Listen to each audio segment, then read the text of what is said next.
Yüzlerce dernek var. Almanya'da Türklerin kurmuş olduğu sivil toplum kuruluşları var. 90'ın üzerinde DİTİB'e bağlı cami var. Kültür merkezleri var. Var oğlu var. Ama ne yazık ki görüyoruz ki biz Almanya'daki bu gücümüzü siyasiler üzerinde kullanamıyoruz. Üzülerek söylüyorum bunu. Terör sevdalıları bile Almanya'yı yöneten hükümet üyeleri üzerinde daha büyük baskı kuruyor, lobiler oluşturuyor. Evet, Türkiye düşmanları bile maalesef Almanya'da Türkiye sevdalılarından daha büyük lobi faaliyetleri yürütüyor. Üzülerek söylüyorum bunları. Bayrağımızı dahi görmeye tahammülü olmayan bu terör sevdalıları maalesef Almanya'da bizlerden daha çok etki oluşturmaya çalışıyor. Onun için sivil toplum kuruluşlarımız, derneklerimiz ne varsa siyasiler üzerinde birlikte adım atarak baskı kurmalı, lobi faaliyetleri yapmalı. Bu kadar oyumuz var, bu kadar derneğimiz var, bu kadar camimiz var ama görüyorum ki üzülerek söylüyorum bunları, her biri ayrı telden çalıyor. Ya kendi içimizde parçalanmışız. Önce bizim konu Türkiye, konu Türkler olunca her şeyi bir kenara bırakıp bir olmayı öğrenmemiz gerekiyor. Kusura bakmayın, bunları söylerken ben gözlemimi anlatıyorum. Kendi içimizde ayrılmışız. O onun camisine gitmez, o onun bilmem ne derneğine gitmez, o onun bilmem. Ya arkadaşlar, hangi devirde yaşıyoruz? Neyi paylaşamıyoruz? Eksiğimiz ne? Öbürü bilmem neci, öbürü bilmem neci. Ya yapmayın bunları ya. Yapmayın ya. Biri başka bir cami yapıyor, öbürü başka bir cami yapıyor, öbürü bilmem ne derneği. Tamam, yapın, bunda kötü bir şey yok ama ya bu fikir ayrılığı nedir? Neyi paylaşamıyoruz? Onun için bakın, bu terörist sevicileri Almanya'da cirit atıyorlar. Bu eşkıyalar cirit atıyorlar Almanya'da. Bizim daha çok birlik olmaya ihtiyacımız var. Evet, bizden daha çok insanların siyasete girmesi gerekiyor. Kendi içimizden kendi adaylarımızı daha çok çıkarmalıyız. Eğer Almanya'da bugün biz göçmenlerin, Türklerin sorunlarını konuşuyorsak ve bunların çözümünü istiyorsak kendi içimizden siyasetçiler çıkartarak bu sorunları çözebiliriz. Aksi halde hiçbir şekilde biz bu insanlardan, bakın, yani bizim istemediğimiz ya da bizim içimizden çıkarmadığımız insanlardan bir netice alamayız. Bu açık, net. Onun için şapkamızı önümüze koyup düşünmemiz gerekiyor.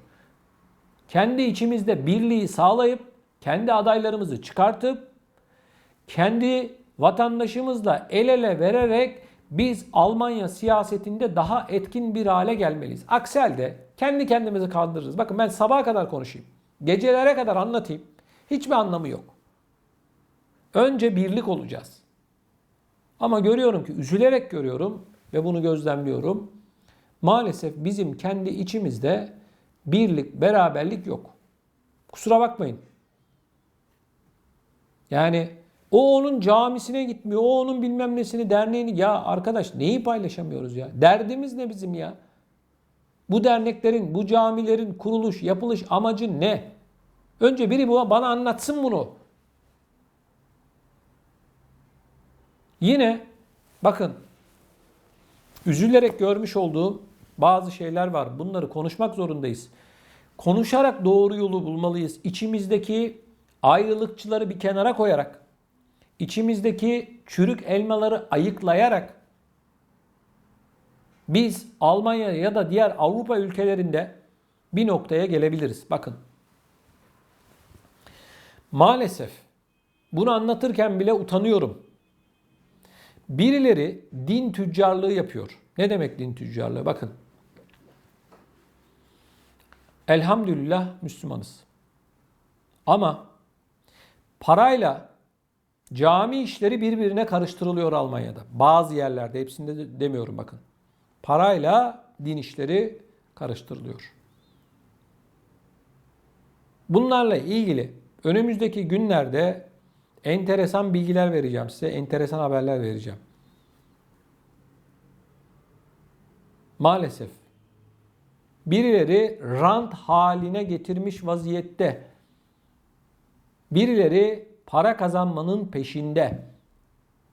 İnsanların dini duygularını sömürme peşinde. Maalesef. Birileri kendilerine rant oluşturmuşlar. Allah'ı, dini, kitabı unutmuşlar.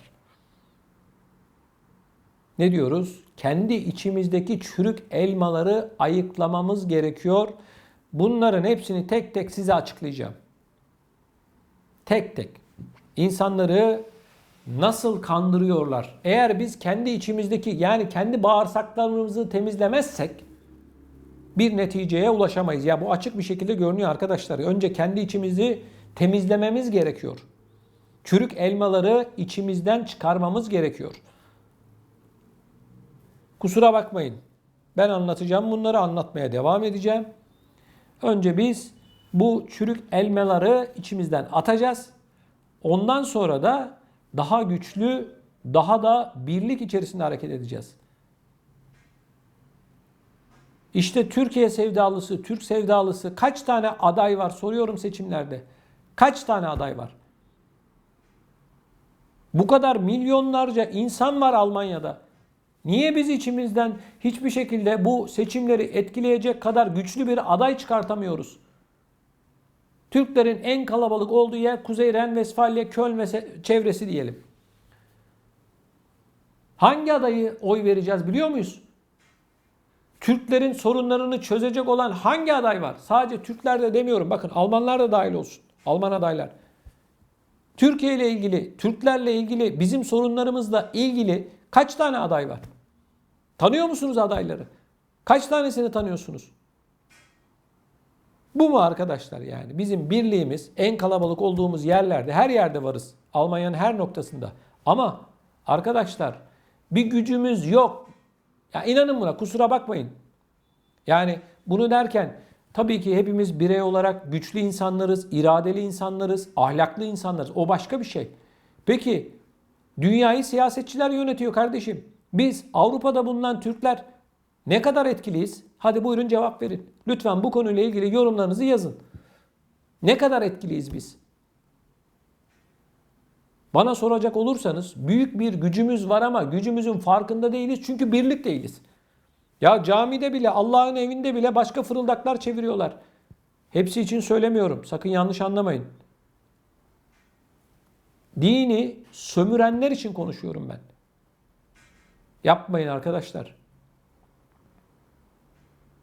Yani sizin bir hesabınız varsa Allah'ın daha büyük bir hesabı var. İnsanların dini duygularını sömürerek kendilerine rant oluşturmak isteyenlere bu sözüm. Toplumu ayıranlara bu sözüm. Öyle haberler alıyorum ki arkadaşlar çoluk çocuğuyla beraber camiden kovulan Müslümanlar var. Bak camiden Allah'ın evine gitmiş çoluk çocuğuyla beraber buradan çıkartılanlar var. Sen bu camiye gelemezsin denilenler var. Önümüzdeki günlerde bunları, bu olayı yaşayanlarla beraber anlatacağım size. Onlara anlattıracağım. Anlatacaklar. Camiden nasıl kovuldular Almanya'da?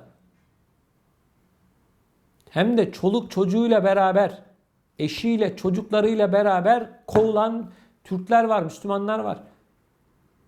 Sen bu camiye gelemezsin. Biz böyle karar aldık. Biliyorsunuz camiler dernek statüsünde Almanya'da, derneğe giremezsin diye polis çağırdılar.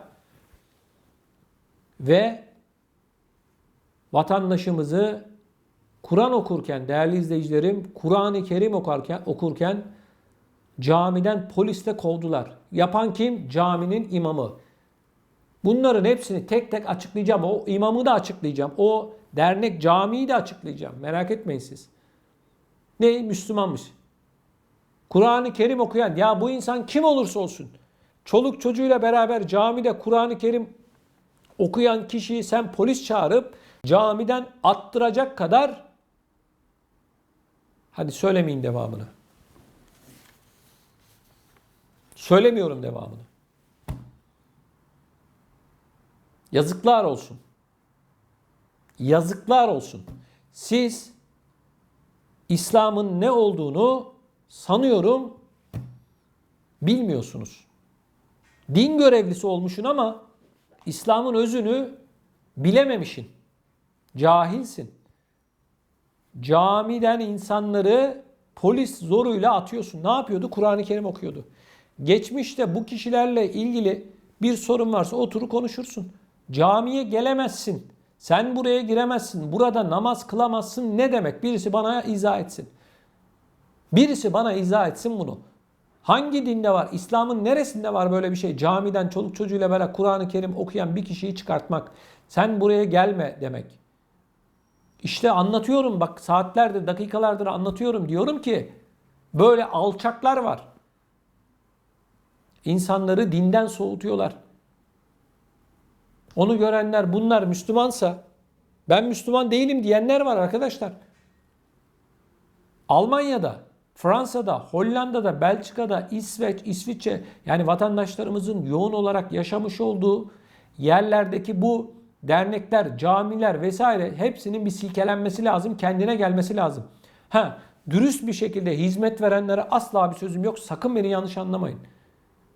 Hepinize teşekkür ediyorum ama bu ve benzeri olayların içerisinde yer alan kendi rantları için İslam dinini bu şekilde kötü gösteren insanlara bu sözüm. O kadar hizmet için çalışan, temiz, Müslüman insanlar var. Sizlerin yüzünden onlar da karalanıyor. Önce bağırsaklarımızı kendimiz temizleyeceğiz. İçimizdeki çürük elmaları deşifre edeceğiz. Ben de bunların hepsini tek tek yapacağım kardeşim. Tek tek anlatacağım. Tanıklarıyla beraber, şahitleriyle beraber. Beni bilenler biliyor, izleyenler biliyor. Ben öyle şöyle oldu, böyle oldu falan değil. Kim yaşadı bu olayı anlat. Ne oldu anlat. Ondan sonra yorum size ait. Değerli izleyicilerimiz, bakın. İçinde bulunduğumuz çağda toplumların en büyük sorunlarından bir tanesi kültür erozyonu, din erozyonu. Kültürümüzü kaybediyoruz. Dinimizi maalesef bize unutturmaya çalışıyorlar. Biz kendi içimizde birlik, beraberlik olmuyoruz. Bizi ayırıyorlar. Bunun farkında değiliz. Pek çok insan bunun farkında değil. Eriyoruz, eritiyorlar bizi arkadaşlar. Bakın eriyoruz. Kültür olarak, din olarak eritiliyoruz. Bilinçli olarak yapılıyor ama biz mutlak surette gözümüzü açmak zorundayız. Kendi içimizdeki sorunları bir kenara bırakıp ya da konuşup doğru yolu bulup daha güçlü hale gelmeliyiz. Ama üzülerek anlatıyorum ben bunları. Ya camiden kardeşim ya. Sen nasıl böyle bir şey yaparsın ya? Ailesiyle beraber Kur'an-ı Kerim okuyan insanı sen camiden nasıl atarsın? Neyse. Söyleyecek çok söz var. Önümüzdeki günlerde bunların hepsini size anlatacağım. Tanıklarıyla beraber camilerde neler oluyor? Bunları söylerken, anlatırken sakın beni yanlış anlamayın. Olabilir, ilk defa izleyenler olabilir. Elhamdülillah Müslümanız ama birileri yanlış bir şey yapıyorsa da çıkıp bunu söyleriz kardeşim. Önce kendi bağırsaklarımızı temizleyeceğiz. Göreceksiniz önümüzdeki günlerde bu ekranda akıl almaz haberler paylaşacağım sizinle. Almanya'da, Fransa'da, Hollanda'da, Belçika'da, Avusturya'da, diğer yerlerde, İngiltere'de neler oluyor? Bunların hepsini tek tek size anlatacağım. Eğer bunları halının altına süpürürsek biz de günahkarız demektir. Ben bir gazeteci olarak kamunun, yani toplumun faydasına olan her şeyi anlatmak zorundayım. Yeri geldiğinde Allah, din, iman, kitap diyeceksin. Sen namazını kılmak ya da Kur'an-ı Kerim okumak ya da çoluk çocuğuyla beraber ibadeti için, İslam'ı öğrenmek için camiye gelene sen artık buraya gelemezsin diyeceksin. Kusura bakma. Senin ipini pazara önce ben çıkartacağım. Müslümansın ya sen. Dine, Yüce dinimiz İslam'a en büyük zararı bu ve benzeri insanlar veriyor arkadaşlar. Ama yere geldiğinde, söze gelince hiç kimseye fırsat vermez bu hokkabazlar. Biliyorsunuz değil mi? Evet, önümüzdeki günlerde enteresan bilgiler paylaşacağız sizinle değerli izleyicilerimiz. Lütfen bu konuyla ilgili yorum yapın. Bunun yanı sıra değerli izleyicilerimiz şunu da hatırlatmak istiyorum. Bakın, bizim sesimizin daha gür çıkması için ve bizlerin de ayakta kalabilmesi için mutlak surette bu videoları paylaşın. Kanalımıza abone olmadıysanız da mutlaka abone olmanızı rica ediyorum. Yani bir abone ol ya da like atmak sanıyorum sizin parmağınızda herhangi bir aşınmaya neden olmaz diye düşünüyorum. Yani ben bunu pek abone olun, hani like atın falan demeyi seven biri değilim ama yani bizim daha fazla insana ulaşmamız ve ayakta kalmamız için de bu gerekiyor. Yani bu oyunun kuralı bu. Türkçesi bu. Yani bizi desteklemenizi istiyoruz arkadaşlar. Yani like yapmak ya da imkanı olan varsa arkadaşlar katıl üyeliği diye bir şey var. 2 euro. 2 euro. Lütfen bizi destekleyin. Bizim daha gür bir şekilde sesimizin çıkması için mutlak surette bu desteğinize ihtiyacımız var. Şimdiden bizi destekleyen herkese çok çok teşekkür ediyorum. Sosyal medya hesaplarından bizlere ulaşabilirsiniz. Lütfen bu kanalı ayakta tutmaya çalışalım. Rica ediyorum sizlerden.